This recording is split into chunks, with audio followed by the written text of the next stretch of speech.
নাউজুবিল্লাহ জোরে বলেন মুসলমান। গীবতটা তো মারাত্মক আকার ধারণ করেছে। চায়ের দোকান থেকে শুরু করে মাদ্রাসা মসজিদের ফ্লোর পর্যন্ত গীবত থেকে এখন আর মুক্ত নাই, ঠিক কিনা? মোহতারাম হাজিরিন নাওডবাবাসী, আজীবন আপনাদের এলাকায় থাকবো না রিজিক। একটা মানুষের আজীবন কোনোদিন একই এলাকায় থাকে না, দুনিয়ায় তো না থাকতে পারে, ঠিক কিনা কথা বলেন? নাওডোবা এলাকার মানুষের প্রশংসা মাঝে মধ্যেই জবান দিয়ে আসে।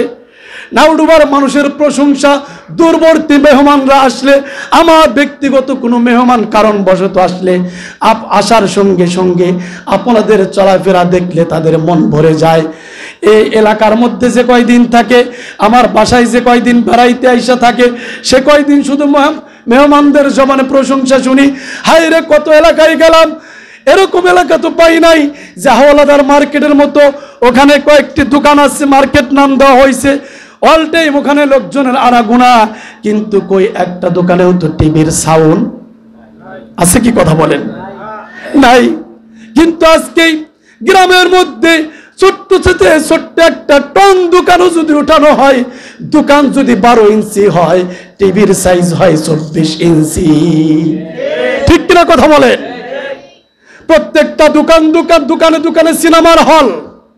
মসজিদ থেকে নামাজি লোকটা মসজিদ থেকে বের হইয়া এক হাতে তসবিহ টেপে আর দোকানের সামনে যা জিজ্ঞেস করে, কার সিনেমা চলে, ঠিক কিনা কথা বলেন?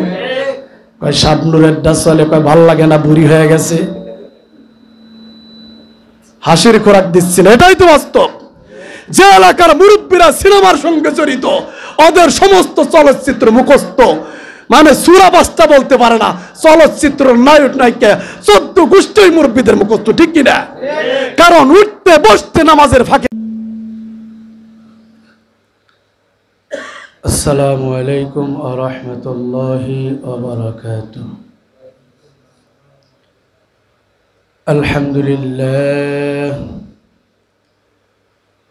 আলহামদুলিল্লাহ নাহমাদুহু ওয়া নাস্তাঈনুহু ওয়া নাস্তাগফির ওয়া নাউযু বিল্লাহি মিন শুরুরি আনফুসিনা মান ইয়াহদিহিল্লাহু ফালা মুদিল্লা লাহু ওয়া মান ইউদ্লিলহু ফালা হাদিয়া লাহু। ونشهد أن لا إله إلا الله وحده لا شريك له الذي أرسله بالحق بشيرا ونذيرا وداعيا إلى الله بإذنه سراجا وقمرا منيرا.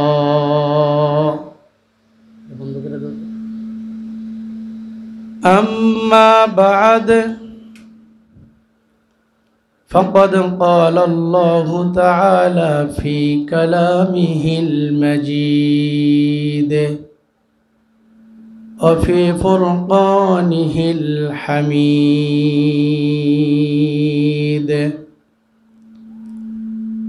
فأعوذ بالله من الشيطان الرجيم.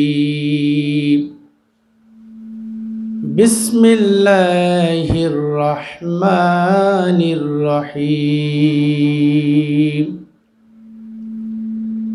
يا أيها الذين آمنوا كتب عليكم الصيام كما كتب على الذين من قبلكم لعلكم تتقون.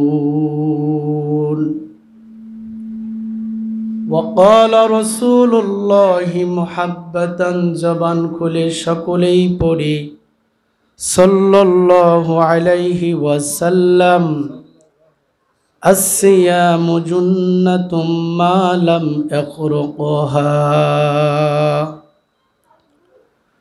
وقال تعالى إن الله وملائكته يصلون على النبي يا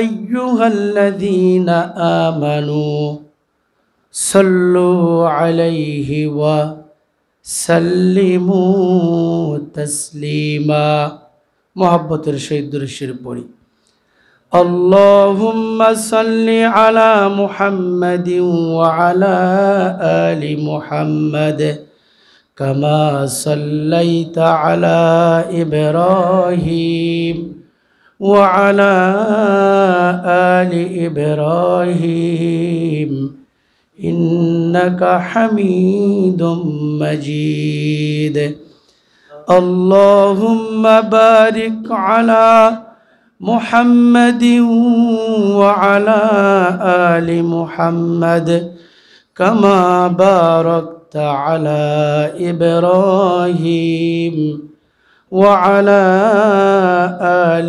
إبراهيم إنك حميد مجيد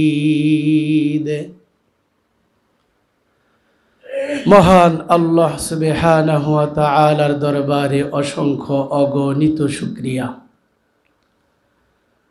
যে মহান রব্বুল আলামিন আমাকে আপনাদেরকে পবিত্র মাহে রমজানের প্রথম জুমার দিনে আজকে 7ই মার্চ 2025 22শে ফাল্গুন পবিত্র জুমার দিনে জুমার ঘরে এত বড় এলাকা থেকে মহল্লা থেকে ছাঁটাই আর বাছাই করে মনোনীত করে মহান আল্লাহ তাআলার মহান হুকুম জুমার 2 রাকাত নামাজ পড়ার লক্ষ্যে আগে আগে আসবার বসবার নামাজের পূর্ব মুহূর্তে প্রতি জুমার ন্যায় আজকের জুমার দিনেও খুবই গুরুত্বপূর্ণ কিছু কথা বলবার শুনবার যে আল্লাহ তাআলা তৌফিক দান করলেন বহুত বড় নিয়ামত পেয়েছি শুকরিয়া দিল থেকে আদায় করি আলহামদুলিল্লাহ মোহতারাম হাজিরিন যারা আমরা আগে আসতে পেরেছি আমরা খুবই ভাগ্যবান লোক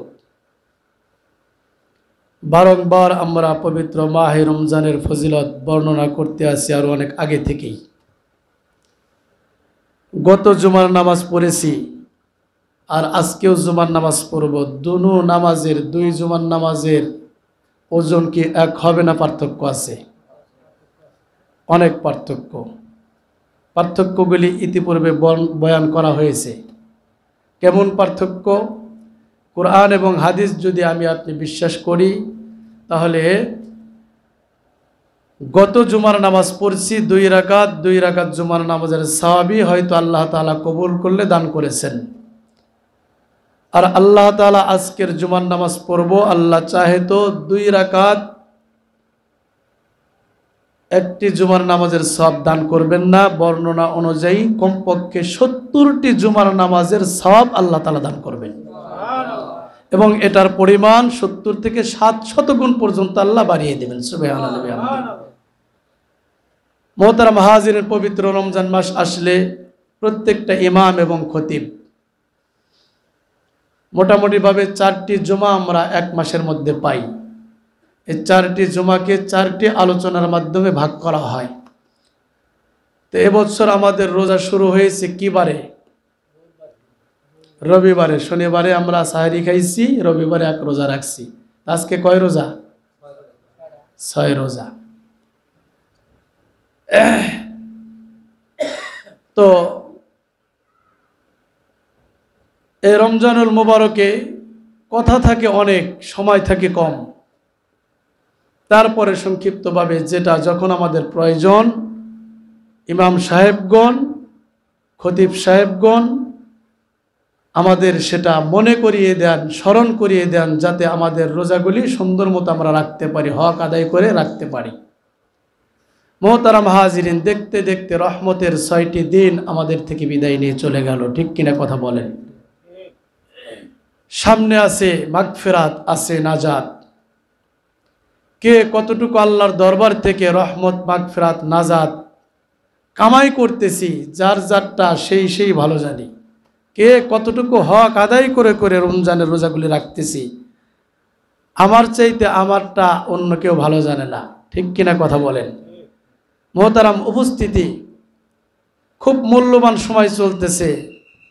একটা ফরজ ইবাদত করলেই কমপক্ষে 70টি ফরজ কি বলে আমল করার সওয়াব, একটি নফল আমল করলেই ফরজের সমপরিমাণ সওয়াব। ঠিক কিনা কথা বলেন? এজন্য 6 দিন চলে গেল, আর যে কয়দিন সামনে বাকি আছে আমাদের উচিত হবে প্রতিনিয়ত আমাদের আমলের পরিমাণ বাড়িয়ে দেওয়া। ঠিক কিনা? দিন যত যাবে আমাদের আমলের অবস্থার জন্য বাড়তে থাকে। কিন্তু একটু না বললেই নয়, আমাদের বাংলাদেশের সিস্টেম কি, মোটামুটি সপ্তাহখানেক প্রত্যেকটা মসজিদ হাউসফুল। ঠিক কিনা? মসজিদের ভিতরে জায়গা হয় না, বাইরে চাটাই বিছানো লাগে, 2তলা 3তলা ভরে যায়। রাস্তাঘাটে মুসল্লি ঢেউ খেলে।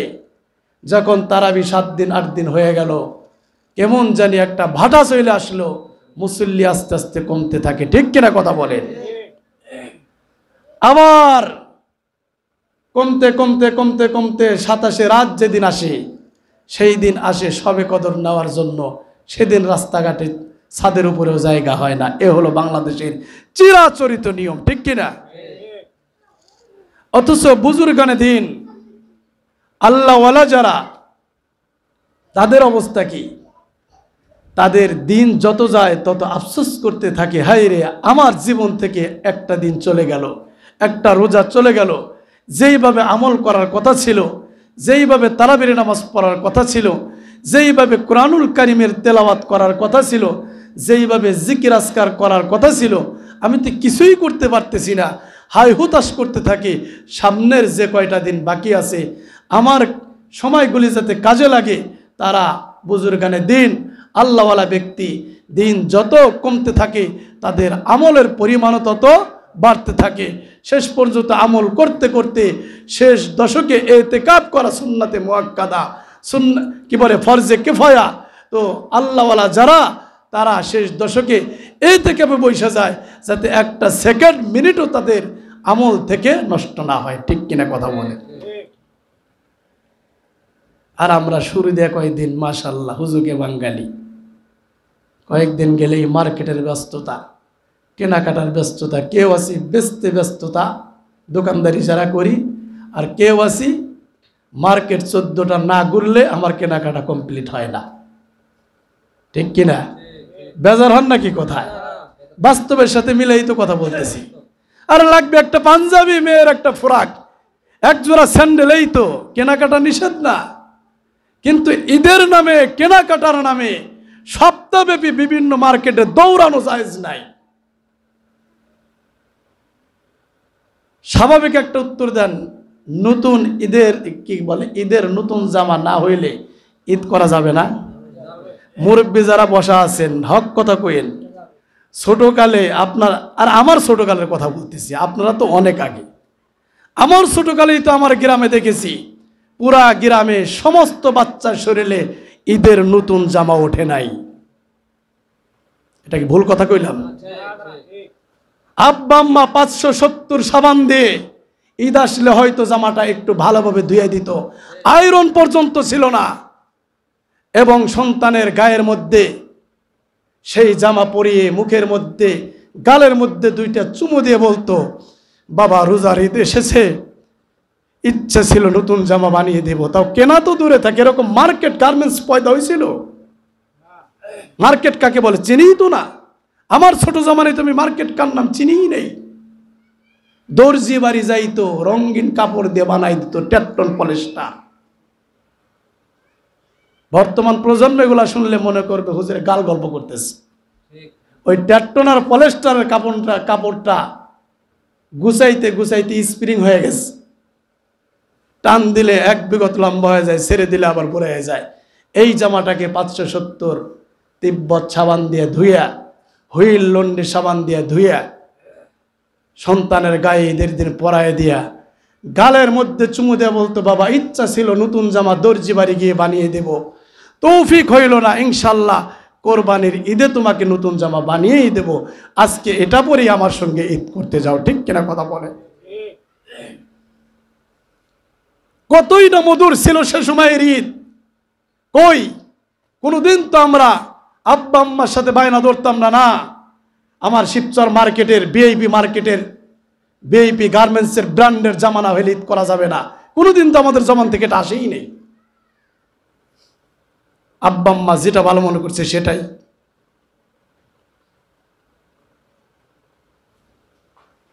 আর কোন ভূতে পাইছে আমাদেরকে এখন? নতুন জামা এক সেটে হয় না, নতুন জুতা এক জোড়ায় হয় না, এক মার্কেট ঘুরলে হয় না। মাহে রমজানের মতো মহামূল্যবান সময় আমরা বেপরদার সাথে, আমার মা বোনেরা এলাকার যারা আছেন কান দিয়ে কথাগুলো শুনবেন, কি করতেছি আমরা, কি করি।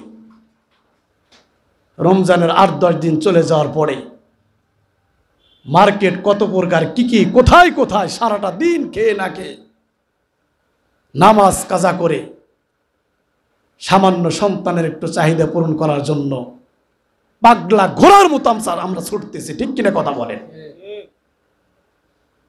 দুঃখের সাথে বলতে হয় অনেক মা বোন এমন আছে পবিত্র মাহে রমজান পর্যন্ত বোরকা পর্যন্ত পরে না, সাজু গুজু করে লিপস্টিক মেখে মেকআপ করে অসংখ্য মানুষের গুনাহের কারণ হয়ে মার্কেট চইসে বেড়াইতেছে। আর ওই 8-10 বছরের সন্তানকে তাকে বলে দিছে, বাবা তুই খেলে আঙ্গুল দিয়ে দেখাবি কোনটা তোর পছন্দ, ঠিক কিনা? আর পছন্দের গোষ্ঠী খেলে যাবি। আপনি একটা আবার ভাবলেন না আমি বেপরদায় যে আসলাম, কত মানুষ আমাকে দেখতেছে আর গুনাহে কবিরা করতেছে। আমার কতক তো নামাজ কাজা হচ্ছে, মাসুম একটা বাচ্চা। আমি আগেই বলেছি ঈদের কেনাকাটা নাজায়েজ না, আপনার স্বাভাবিক সাধ্য মতো কিনে দেন, ইমান আমল ঠিক রাখা, ঠিক কিনা কথা বলেন? মহতারাম উপস্থিতি এবং মাইকের আওয়াজ যতদূর যাচ্ছে সবাইকে করজোরে অনুরোধ করব, আমরা মার্কেটের নামে মাহে রমজানের সময়গুলিকে দুলিশাত করব না ইনশাআল্লাহ। মিডিয়ার মাধ্যমে আমার আলোচনা যার কান পর্যন্ত পৌঁছবে তাদেরকে অনুরোধ করব, ইনশাআল্লাহ মার্কেট করার নামে, বাচ্চার চাহিদা পূরণ করার নামে 10 জোড়া জুতা মোজা কেনার অজুহাতে রমজানের মতো মহামূল্যবান সময় আমরা কেউ নষ্ট করব না ইনশাআল্লাহ। যদি করে আল্লাহর দরবারে জবাব দিতে পারবো না। যতটুকু না হলে নয়, এখন মানুষের অসচ্ছলতা নাই, সবাই সচ্ছল। একজন অটো চালক, ভ্যান চালক, সেও ঈদের জন্য 50,000 টাকা মার্কেট করে, ঠিক কিনা কথা বলেন? এটাই তো বাস্তব, নিষেধ না, কিন্তু কোনো কিছু অতিরঞ্জিত ভালো না। আল্লাহ তাআলা আমাদের সঠিক বোঝ দান করুক, সকল বলে আমিন। মুহতারাম হাজিরিন, তাহলে রমজানের কয়টা যায়? 6টা রোজা চলে গেল। আমরা যাতে হক আদায় করে পরিপূর্ণ রমজানের রোজাগুলি রাখতে পারি, আল্লাহর দরবারে যাতে রোজাগুলি কবুল হয়, এজন্য হযরত উলামায়ে কেরাম 6টি পয়েন্ট, 6টি ফর্মুলা আমাদের জন্য উপহার দিয়েছেন, যে কোনো মানুষ যদি 6টি পয়েন্টের উপরে আমল করতে পারে তাহলে আল্লাহ চাহে তো তার প্রত্যেকটা রোজা হক আদায় করে রাখা হবে। আগে আলহামদুলিল্লাহ বলেন, সুবহানাল্লাহ বলেন। পয়েন্ট কয়টি? 6টি। আনুষঙ্গিক প্রাসঙ্গিক কথা শেষ, মূল আলোচনায় আমি চলে এসেছি। খুব মনোযোগ সহকারে পয়েন্টগুলি মুখস্থ করতে হবে ইনশাআল্লাহ।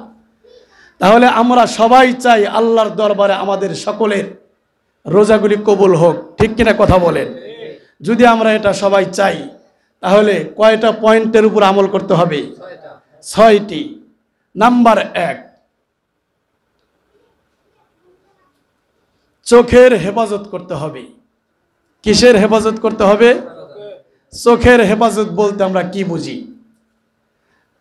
ব্যাখ্যা করতে গেলে অনেক সময় লাগবে, টাইম তো এই যে প্রাসঙ্গিক কথা এসে গেল, নিউজ ছিল না, কিন্তু জরুরি কথা মনে হয় ছিল এটা, ঠিক কিনা কথা বলেন? কারণ মার্কেট একটা সুর উঠে গেছে গা। যতটুকু পারা যায় 6টি পয়েন্ট আমরা আলোচনা করার চেষ্টা করবো ইনশাআল্লাহ। 1 নাম্বার কি বললাম? চোখের কি করা? হেফাজত করা। চোখের হেফাজত বলতে আল্লাহ তাআলা চোখের মাধ্যমে ডাইরেক্ট ইনডাইরেক্ট যা কিছু দেখা নিষেধ করেছেন সমস্ত কিছু থেকে নিজের চোখকে ফিরায় রাখা। কথা কি বুঝাইতে পারছি? ডাইরেক্ট ইনডাইরেক্ট মানে সরাসরি যে জিনিস আল্লাহ তাআলা দেখা নিষেধ করেছেন, যে মহিলার সঙ্গে পর্দা করা ফরজ, এই মহিলাকে সরাসরি দেখা যাবে, এটা ডাইরেক্ট। আর একটা হলো ইনডাইরেক্ট, যে মহিলাকে সরাসরি দেখা জায়েজ নাই, ও মহিলাকে মোবাইলের স্ক্রিনেও দেখা জায়েজ নাই। যে মহিলাকে সরাসরি দেখা জায়েজ নাই, ও মহিলাকে ল্যাপটপ, কম্পিউটার, টিভির স্ক্রিন ইত্যাদি যে কোনো ডিভাইস, যে কোনো মাধ্যমে দেখা জায়েজ নাই। তো 1 নম্বর পয়েন্ট হলো চোখের হেফাজত করা, ডাইরেক্ট ইনডাইরেক্ট।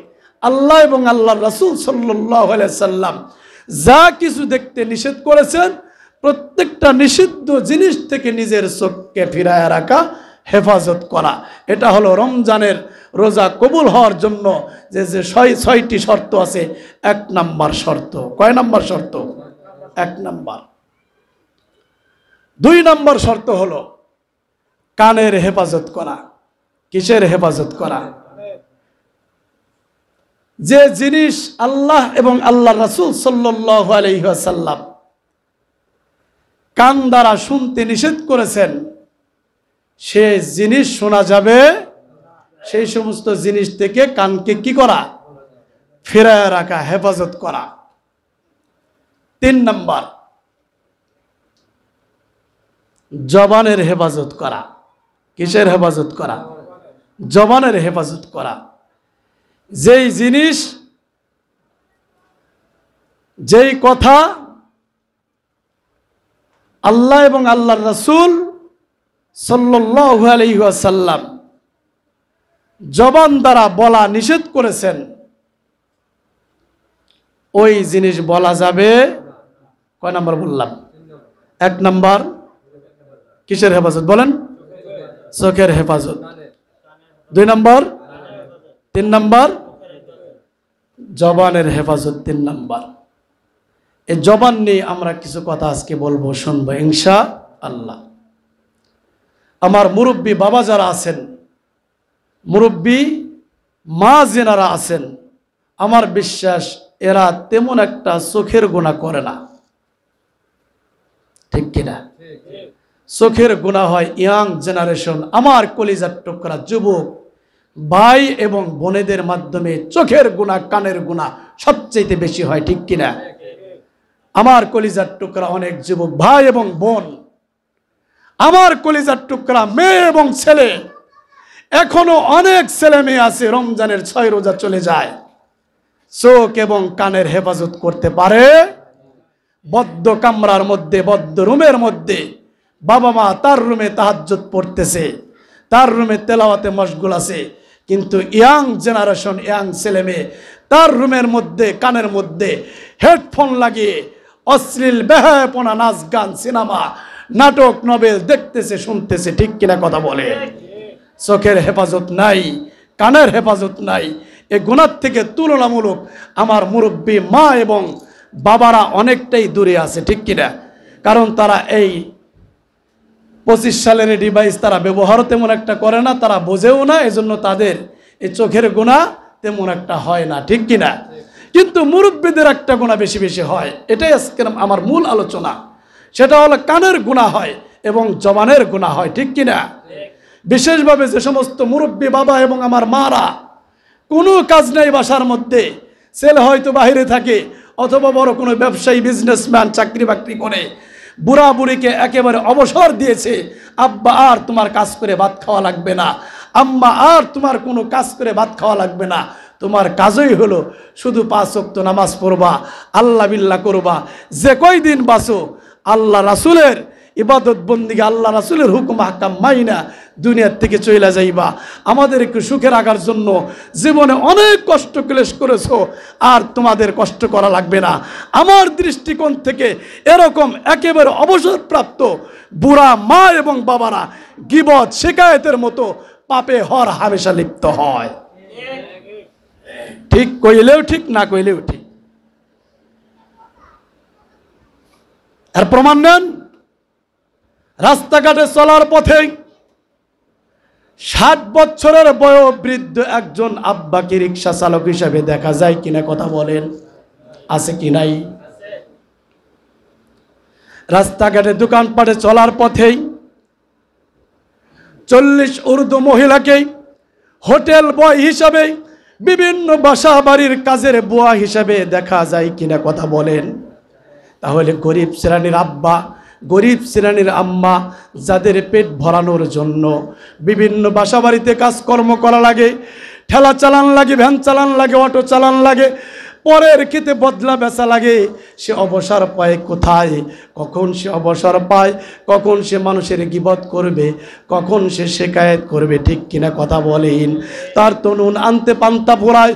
পক্ষান্তরে যে মানুষটাকে আল্লাহ তাআলা সুখী একটা জীবন দান করেছে, কাজকর্ম কইরা আর ভাত খাওয়া লাগে না, হাওলাদার মার্কেটে ঘন্টার পর ঘন্টা চায়ের দোকানে বসে ঘন্টার পর ঘন্টা সময় কাটায়।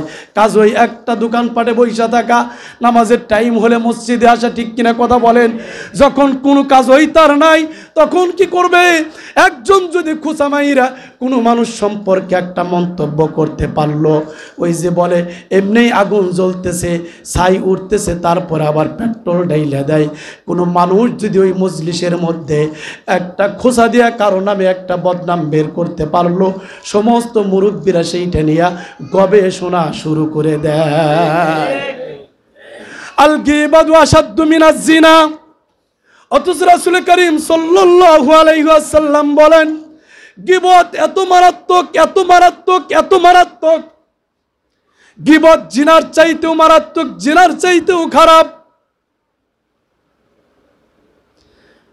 বিশ্বনবী সাল্লাল্লাহু আলাইহি ওয়াসাল্লাম অন্য বর্ণনায় বলেন যে মানুষ যদি কোনো কারণবশত শয়তানের ধোকায় পইরা জিনা ব্যভিচার কইরেই ফালায়, আল্লাহর কাছে মাপ চাইলে মাপ হওয়ার সম্ভাবনা আছে।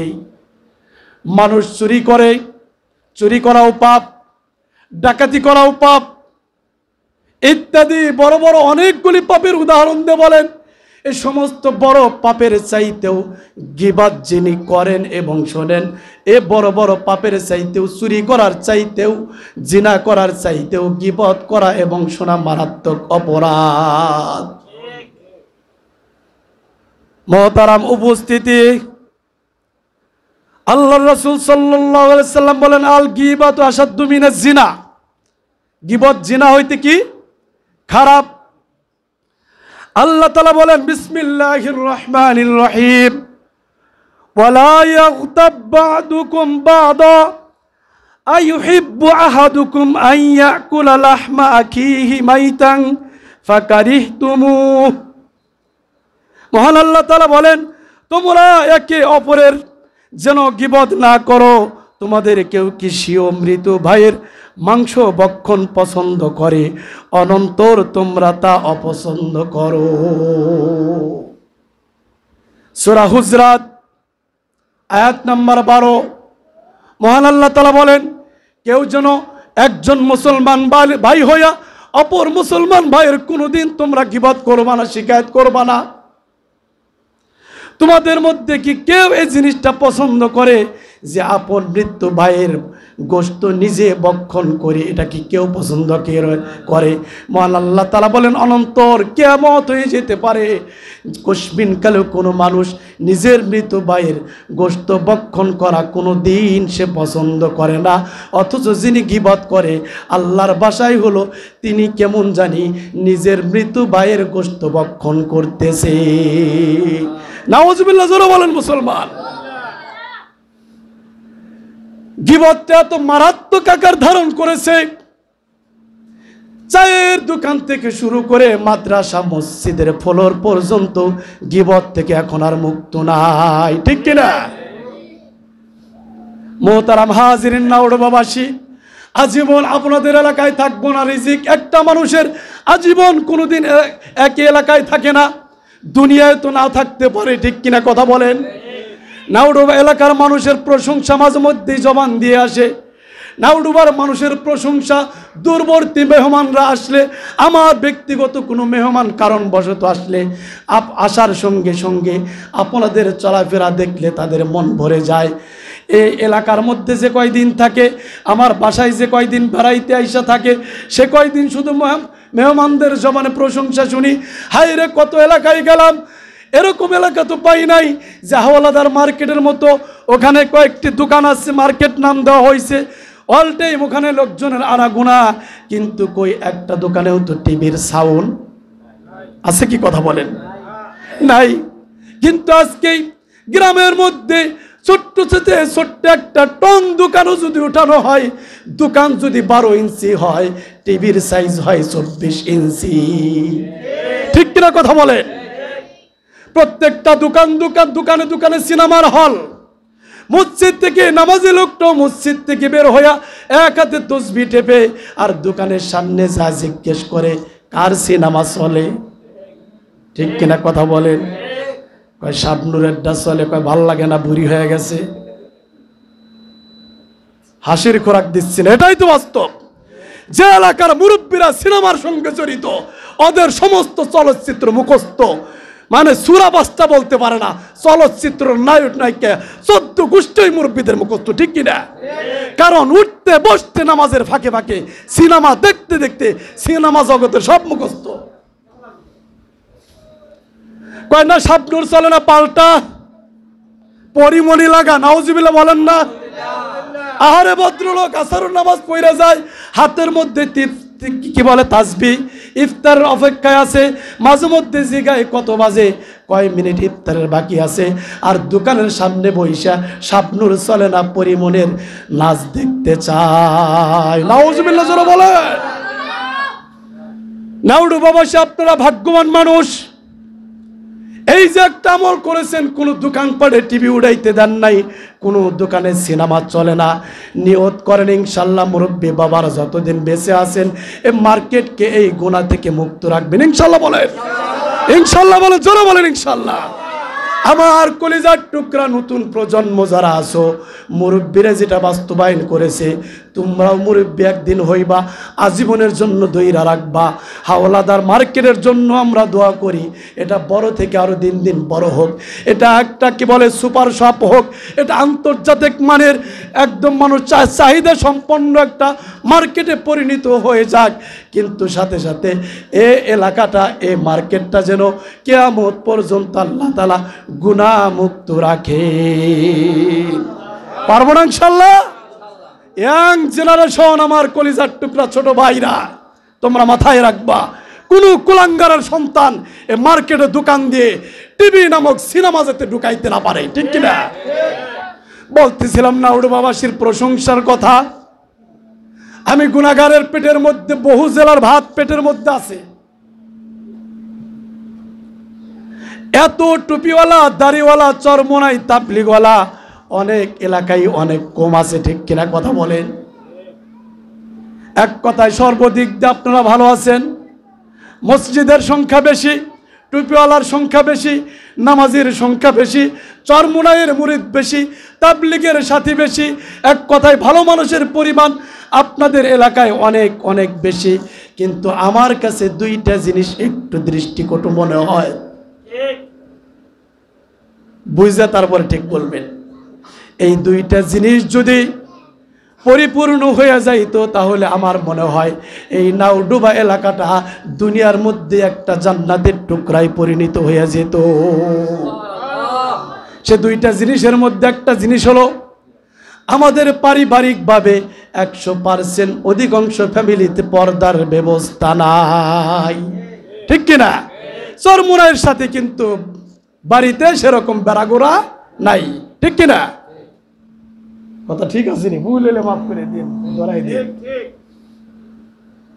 জুমার নামাজ পড়তে আসছি। জুমার নামাজ পড়া কি? কথা বলেন, কথা বলেন। জুমার নামাজ পড়া যেমনই ভাবে ফরজ, মাহে রমজানের রোজা রেখেই তো নামাজ পড়তে এসেছি। রমজানের রোজা রাখা কি? ঠিক তদ্রুপ ভাবে প্রত্যেকটা বাসা বাড়িতে চতুর্পাশে বেড়া দিয়া পর্দা করাও ফরজ। ঠিক কিনা? আরে নিয়ত করেন ইনশাল্লাহ যার যার বাসায় উল্টা পাল্টা আছে, অতটা গুরুত্ব দেই নেই। আলোচনা শুনলাম, হুজুরেও পর্দা নিয়ে পর্যন্ত এইভাবে আলোচনা করে নাই। ইনশাল্লাহ ইচ্ছা করলে আমরা কয়টা টিন দিয়া বেড়াতে একটু পর্দার ব্যবস্থা করতে পারি না? এটা রুচিরও পরিচয়। একজন রুচিসম্মত লোক, তার বাড়িতে বেড়া থাকবে, গেট থাকবে, এটাই তো বাস্তব, ঠিক কিনা কথা বলেন? আর আমার স্ত্রী, আমার মাকে, আমার বউকে, আমার শিয়ানা মেয়েটাকে পাশের বাড়ির লোক দেখতে পাবে কেন? এটা আমার রুচি। আল্লাহর ফরজ বিধান তো আছেই। আল্লাহ তাআলা যত বিধান দিয়েছেন, কোন বিধান কি আমাদের অকল্যাণ নাকি কল্যাণ? কথা বলে। আল্লাহ রাসূল বলেছেন তোমরা জিনার কাছেও যাও না। জিনার কাছে যাওয়া মানে কি প্রথমেই কি কথায় কথা আসে, না বলে পারি না। প্রথমেই কি কোনো একটা নারী আর পুরুষ জিনায় লিপ্ত হতে পারে? সবাই বলেন। এই জিনা পর্যন্ত, জিনা নামকে বদ আমল পর্যন্ত যাইতে হলে তার অনেকগুলি স্টেপ পাড়ি দেওয়া লাগে, ঠিক কিনা? প্রথম যেটা শুরু হয় সেটাই হলো চোখের জিনার থেকে শুরু হয়, ঠিক কিনা? দেখার থেকে আকর্ষণ পয়দা হয়, দেখার থেকে আকর্ষণ পয়দা হয়, তারপরে একটু একটু কথা শুরু হয়, এই কথার থেকে বাড়তে বাড়তে বাড়তে বাড়তে চূড়ান্ত পর্যায়ে চলে যায়, ঠিক কিনা? মুহতারাম হাজিরিন, দুঃখের সাথে কলিজা ফেটে যাচ্ছে একটা নিউজ দেখে, আপনারাও দেখেছেন। বোনের শ্বশুর বাড়িতে 8 বছরের একটা মেয়ে বেড়াইতে গেছে।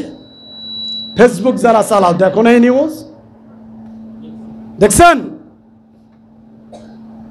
8 বছরের বাচ্চা বোনের বাড়িতে, অর্থাৎ বোনকে যে বাসায় বিয়ে দিয়েছে, সম্ভবত তার আব্বা আম্মাও গিয়েছিল। বোন তো বোনের সাথে মায়া মহব্বত থাকবে, এটাই স্বাভাবিক। মেয়েটা বায়না ধরছে, আমি আরো 2-1 দিন থাকবো, তারপরে বাসায় যাব। পবিত্র মাহে রমজান, শয়তানের পায়ে শিকল লাগায় আল্লাহ তাআলা আটকায় রেখেছেন। কিন্তু নফসে আম্মারা, নফস শয়তান যারা আমরা দমন করতে পারি নাই, বাকি 11 মাস নফসে আম্মারার গোলামি করেছি, তাদের মাধ্যমেই তো এরকম নেক্কারজনক ঘটনা ঘটানো সম্ভব, ঠিক কিনা? একটু কমাই দাও তো। 8 বছরের এই মেয়ে সন্তানটা বাবা মাকে বলছে আমি আরো 2-1 দিন পরে যে বাচ্চা থাকো। সেই বাসার মধ্যে ওর বোনের শ্বশুর অর্থাৎ তালই সাহেবের মাধ্যমে ধর্ষণের শিকার হয়েছে। নাউজুবিল্লাহ চিল্লায়ে বলে, আর জোরে বলেন নাউজুবিল্লাহ। এরা কি মানুষ নাকি? আল্লাহ যে বলেছেন উলাইকা কাল আনআম বাল হুম আদাল, আল্লাহ তাআলা নিজেই বলেছেন পৃথিবীর মধ্যে তো কিছু মানুষ তেমন আছে যাদের চোখ আছে মানুষের মতো, যাদের কান আছে মানুষের মতো, যাদের কিবা হাত আছে মানুষের মতো, যাদের পা আছে মানুষের মতো, দেখতে শুনতে মানুষের মতোই মনে হয়, কিন্তু তাদের দিলটা এমন হয়ে গেছে পশুর চাইতেও খারাপ হয়ে গেছে। চতুষ্পদ প্রাণী যেটা করতে পারে না, এই সিরাতে সুরাতে মানুষ করে ফেলে। এটা আসলে মানুষ নয়, এটা চতুষ্পদ জানোয়ার। আল্লাহ তাআলা পরবর্তীতে বলেন উলাইকা কাল আনআম বাল হুম আদাল, চতুষ্পদ গরু ছাগল নয়, এরা শুয়োর নয়, শূকর নয়, কুত্তা বিড়াল নয়, এদের চাইতেও মানুষগুলি নিকৃষ্ট। নাউজুবিল্লাহ বলবেন না। পবিত্র মাহে রমজানের মতো একটা মাসে তালই নামক আত্মীয় যদি 8 বছরের একটা শিশু বাচ্চাকে ধর্ষণ করে, এ পৃথিবীতে এখন বেঁচে থাকার আর স্বাদ নাই। মনে হয় মাটি ভাগ হয়ে যায় না কেন, মাটি ভাগ হয় না কেন, কোন জমিনে বসবাস করতে আসলাম, কবরের বাসিন্দা আল্লাহ বানায় না কেন? কোথায় নিরাপদ আছে? আচ্ছা বলেন তো, যে ব্যক্তি তালয়ের ভূমিকায়, সে বাবার ভূমিকায় না? বাবার হাতে মেয়ে যদি নিরাপদ না থাকে, তাহলে পৃথিবী কি বাসের যোগ্য আছে? বসবাসের অযোগ্য হয়ে গেছে। মুহতারাম হাজিরিন, সময় শেষ হয়ে যাচ্ছে। যে কথার থেকে কথাগুলি আসলো বললাম, 8 বছরের বাচ্চা, তার উপরে কিন্তু পর্দা কি হয় নাই, ফরজ হয় নাই, হয়েছে নাকি? নাবালেক শিশু হসপিটালের বেডের মধ্যে কাতরাচ্ছে, বাঁচে কি মরে আল্লাহ তাআলা ভালো জানে। আমরা আল্লাহর দরবারের কুলাঙ্গারের বিচার চাই, সেই সাথে বাংলাদেশ প্রশাসনের কাছে আমরা এমন দৃষ্টান্তমূলক বিচার দাবি করি, এমন বিচার ওই কোলাঙ্গারের হোক, ওই দর্শকের হোক, যে এক বিচারের কারণে বাংলাদেশে যাতে আর সামনে এ ধরনের দুঃসাহস কেউ না দেখাইতে পারে। ঠিক কিনা কথা বলে? মোহতারাম হাজিরিন, কথাই শুধু কথা আসে। কোরআনের শাসন, কোরআনের আইন যদি দেশে থাকতো, জিন্দিগিতে এগুলা হইতো না।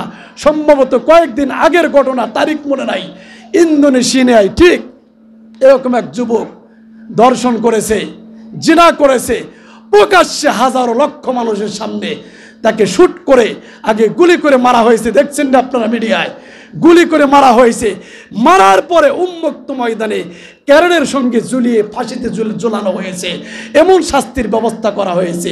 কলিজায় যদি ভয় থাকে, দর্শক কি বলে, আপনার দর্শন তো দূরে থাক, জিনার নামও মুখে কোনোদিন উচ্চারণ করবে না। ঠিক কিনা কথা বলে?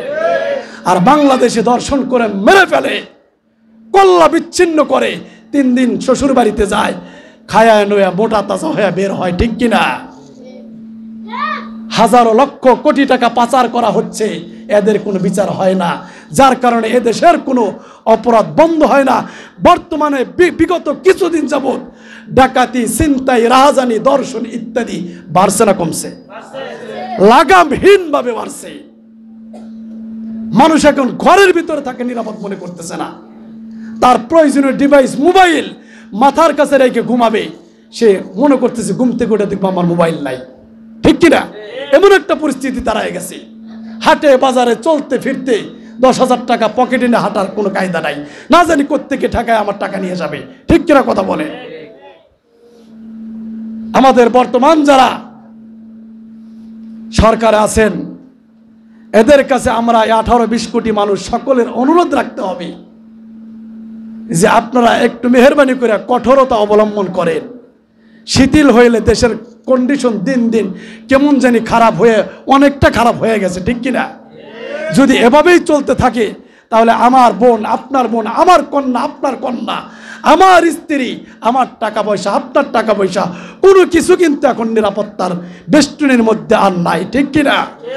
সব কিছু নিরাপত্তাহীনতায় ভুগতেছে। আল্লাহ তাআলার কাছে আমরা দোয়া করব, আল্লাহ তাআলা আমাদের এই দেশের জন্য, জনগণের জন্য, ইসলামের জন্য মঙ্গলকর একজন অতি দ্রুত রাষ্ট্রপ্রধানের ব্যবস্থা করুক। সকলে বলে আমিন। এবং যার মাধ্যমে দেশ পরিচালনা হইলে দেশে শান্তি ফিরে আসবে, আমরা ওখানে আমাদের সাপোর্ট এবং সিল মারার চেষ্টা করব ইনশাআল্লাহ। মোহতারাম, বলতেছিলাম নাওডাবা এলাকার মানুষের সব কিছু ভালো লাগে। 2টা জিনিস যদি সুন্দর হইতো, আমার মনে হয় পুরা এলাকাটা জান্নাতের বাগিচা হয়ে যাইতো। 1 নাম্বার, প্রত্যেকটা বাসায় পর্দার ব্যবস্থা করতে হবে। নিয়ত আছে তো ইনশাল্লাহ? যাদের বাড়িতে বেড়ার ব্যবস্থা নাই, বেড়া দিতে পারবো তো ইনশাল্লাহ? এই প্রসঙ্গে কথা আসতেছে, কি করব, আর একটু না বললেই নয়। আমার ছাত্রকালে মাদ্রাসায় নুরিয়া হাফিজ হুজুর রহমাতুল্লাহি আলাই, কামরাঙ্গীচর, ঢাকা, যেখানে ঘুমিয়ে আছেন, ওই মাদ্রাসায় যখন আমি পড়াশোনা করি, তখন লং মার্চে গিয়েছিলাম। প্রায় 350 গাড়ি ঢাকা থেকে একযোগে জকিগঞ্জ ভারত বর্ডার, ওখানে গিয়েছিলাম। টিপাই মুখ বেরিবাদ দিবে, তখন কোন সরকার ছিল আমার মনে নাই ভারতে, যে বেরিবাদ দিলে বাংলাদেশের ওই জকিগঞ্জ এলাকা মরুভূমিতে পরিণত হবে। এইটার প্রতিবাদ স্বরূপ আমরা ঢাকা থেকে ছাত্র শিক্ষক প্রায় 350 গাড়ি যোগে লং মার্চে গিয়েছিলাম সেই সিলেট জকিগঞ্জ। ওপার ভারত, এপার বাংলাদেশ, একদম আমরা নদীর পাড়ে গিয়ে দাঁড়িয়েছি। নদীরও অর্ধেক ভারত, অর্ধেক বাংলাদেশ। মূল কথা হলো, ওইখানে যাওয়ার পরে নামাজের সময় হইল, রাস্তাঘাটে অনেক কিছু হয়েছে, অনেক সভা সেমিনার করেছি ইত্যাদি, কিন্তু ফরজ পর্দা কাকে বলে এই কথাটা বোঝানোর জন্য মাথায় চলে আসলো। বলি, নামাজের সময় হইল, আমরা গুটি কয়েকজন ছাত্র এক বাসার মধ্যে গেলাম। যাওয়ার পরে আমরা অজুর পানি চাইলাম যে আমাদেরকে একটু অজুর পানি দেওয়া হোক, নামাজের মুসল্লা দেওয়া হোক, আমরা নামাজ আদায় করব। আপনি অবাক হবেন, এটাকেই বলে কোরআন এবং হাদিস অনুযায়ী পর্দা। ও বাসার মধ্যে মানুষ আছে কিনা বোঝার কোনো উপায় নাই। আমাদের পানির ব্যবস্থা করা হলো, পর্দার নিচ দিয়ে এরকম জগ ভরে ভরে, বদনা ভরে ভরে পানি দেওয়া হলো। এবং ছোট আওয়াজে, পুরুষ মহিলা কে আসছিল আমার ভালো মতো মনে নাই, ছোট আওয়াজে যাই নামাজ তারা দিল, নামাজের জায়গা তারা দেখিয়ে দিল। আমরা ওই রাস্তা ঘাটে কোথাও একটা বেগানা নারীর চেহারা জকিগঞ্জে দেখি নাই। কি স্কুল কি কলেজ, স্কুল কলেজের কিছু ইউনিভার্সিটির বাচ্চাদেরকে দেখলাম পুরা নেকাব পরিহিত, তারা হয়তো স্কুলে যাচ্ছে অথবা আসতেছে, কিন্তু চুল পরিমাণ বেপর্দা তাদেরকে আমরা দেখি নাই। সুবহানাল্লাহ বলেন। গেল এক চলার পথে, যাওয়ার পথে, আসার পথে আমরা বিভিন্ন পুকুর ঘাটের দিকে তাকালাম বাসের জানালা দিয়ে।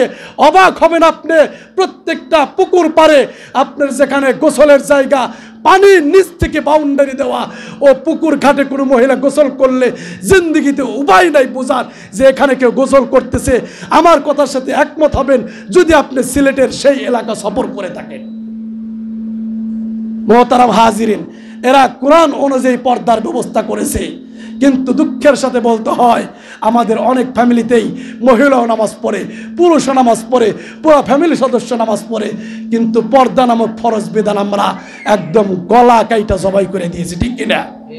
যে কোনো বাসার মধ্যে যে কোনো লোক যে কোনো মুহূর্তে প্রবেশ করতে পারি, এটা আর করতে দেওয়া যাবে। আপনার সামর্থ্য থাকলে আপনি অল করেন, সামর্থ্য না থাকলে টিন দিয়ে আপনি বেড়া দেন, সামর্থ্য না থাকলে পলিথিন দিয়ে চট দিয়া। এই যে আমার বাসায় যারা গেছেন, আমার কিছু সেই তৌফিক আছে, দেখেন কথা বাড়ে, খালি টিনও কিনতে পারি নাই। আলমগীর শেখের কাছ থেকে কাজিরার থেকে চট আনায়া, আমাদের এই যে ভাই আছে ভাইয়ের বাসার থেকে চট নিয়ে, সেই চট দিয়ে ইয়াং কয়েকজন পোলাপান আমি পর্দার ব্যবস্থা করেছি। যারা গেছেন তারা দেখছেন। আচ্ছা, পর্দা হয় নাই, হয়েছে কিনা বলেন? মাত্র 1 থেকে 1,500 টাকা খরচ করে এত বড় একটা বাসার পর্দা যদি করা যায়, আর আমার মতো ফকির তো আপনারা না, লক্ষ লক্ষ টাকা উড়াই দেন ঈদ আসলে, কেন আপনার স্ত্রী পুত্রকে, স্ত্রীকে, নিজের মাকে, নিজের সুযোগ্য কন্যাকে পর্দা রাখতে পারেন না? আপনার ইমানের ভিতরে ঝামেলা আছে, ঠিক কিনা কথা বলেন? যদি আমার কথার সাথে আপনি একমত হন, ইনশাআল্লাহ বলেন পর্দা করবে ইনশাআল্লাহ। সবাই হাত তুলে আল্লাহকে দেখান, প্রত্যেকটা বাসা বাড়িতে আমরা পর্দার ব্যবস্থা করব ইনশাআল্লাহ। হাত নামান, আল্লাহ তাআলা কবুল করুক। রমজান মাসে ওয়াদা দিয়েছেন কোনো বাসায় কোনো বেগানা পুরুষ সরাসরি ঢুকতে পারবে না। কথা আলোচনার ভিতরে না বলি, পরে বললেন, কোনো বাসার ভিতরে কোনো বেগানা পুরুষকে আমরা সরাসরি ঢুকতে দেবো না ইনশাআল্লাহ। যার যার সামর্থ্য মোতাবেক আমরা ইনশাআল্লাহ পর্দা করব। বেগানা পুরুষ বাসায় আসলে দরজায় দাঁড়িয়ে নক করবে, আমরা তার সাথে আমরা কথা বলবো। আপনি মানতে পারেন না পারেন, এই বিধান কার? সবাই বলেন। নিয়ত করেন মানার জন্য, পারলে করবেন, না পারলে না মানবেন, আল্লাহর কাছে আপনার বুঝ হবে। আমি হুজুর হিসাবে আমি যে বিষয় ধরেছিলাম এই বিষয়ে কথা বলতে পারলাম না, এটাও একটা গুরুত্বপূর্ণ বিষয়। কথা বললাম, এটা আমার দায়িত্ব, আমি পালন করলাম। বাকি আপনি শুনলেন, মানা না মানা একান্তই আপনার ব্যাপার। আমি দোয়া করব দিল থেকে, যেহেতু আল্লাহ তাআলা সর্বদিক দিয়া আপনাদেরকে ভালো রেখেছে, তো পর্দা নামক আমলটা করলে আপনারা অনেক ভালো হয়ে যাবেন ইনশাআল্লাহ। আল্লাহ তাআলা পুরা এলাকার প্রত্যেকটা বাসাবাড়িকে কুরআনি পর্দার ব্যবস্থা করার তৌফিক দান করুক। খাস পর্দার সাথে আমাদের মা বোনদেরকে হেফাজত করার তৌফিক দান করুক। ওমা তৌফিকে ইল্লা বিল্লাহ। যারা সুন্নত পড়ে নেই, 4 রাকাত কবলাল জুমা পড়ে নেই।